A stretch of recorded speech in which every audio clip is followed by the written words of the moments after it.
All right, so I'm Kim, and this is Lynette and Amy. Hi. We're from Nurse Family Partnership. And let's just start off talking about what factors contribute to the high infant mortality rate. Yes. Well, let's start off with education. Education, very, very important. Can't stress that enough. You know, having your high school diploma or even a GED will get you a lot further with taking care of a baby because you have the knowledge and the resources. Some other factors could be income. Babies are very, very expensive. Going to and from the doctor's office, if the child is sick, you know, you need to stimulate the baby, buy toys, things like that. Provide the baby with food or breast milk and formula, things like that. And another factor would be safe sleep practices. We really want the babies to sleep in a bassinet or a crib.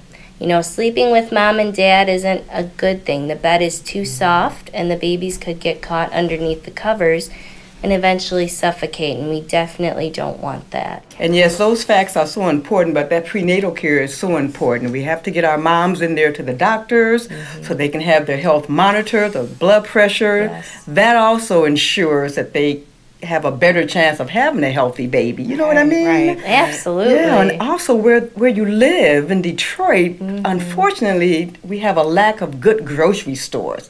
Our moms need to be able to get good groceries and fresh veggies and fruits, and that's really lacking. And all of those factors really contribute to the high infant mortality rate that we're experiencing here in Detroit.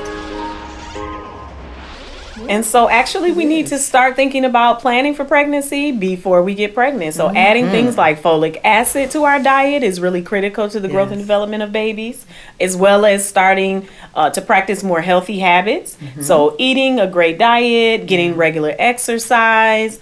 I don't know, Amy, is there some things that you can think of? You know, Kim, I think you had some really good points. Exercise, eating healthy, you know, going to your regular checkups, drinking lots and lots of water. That's always a good thing. And maybe even asking your doctor about starting prenatal vitamins before you're thinking about becoming pregnant. Those are all really good things I think you can do.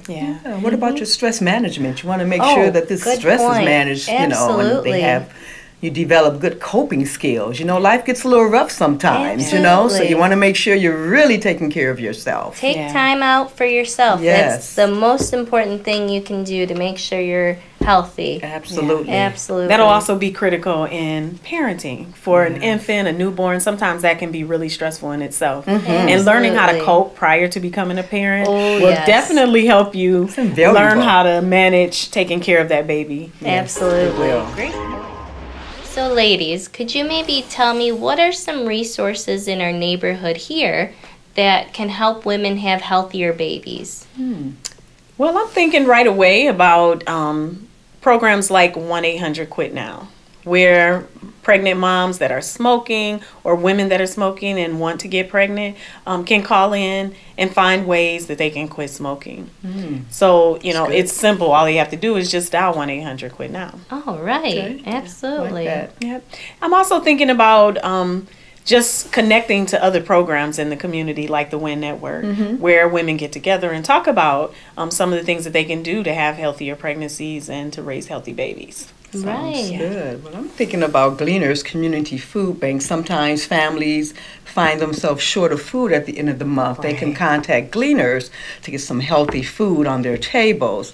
And also, there's Nurse Family Partnership, which we're a part of. Absolutely. We're a home visiting nurse program where we're actually out in the communities working with the first-time moms, giving them resources and education. And we're really, really working towards the goal of all these organizations to reduce that high infant mortality rate that we have here in Detroit. So those were some great resources that you had mentioned, and I know for a fact these resources are on the WIN Network website, as well as many others. The website is winnetworkdetroit.org. Oh, I like that. You know, I'm going to tell my friends about that.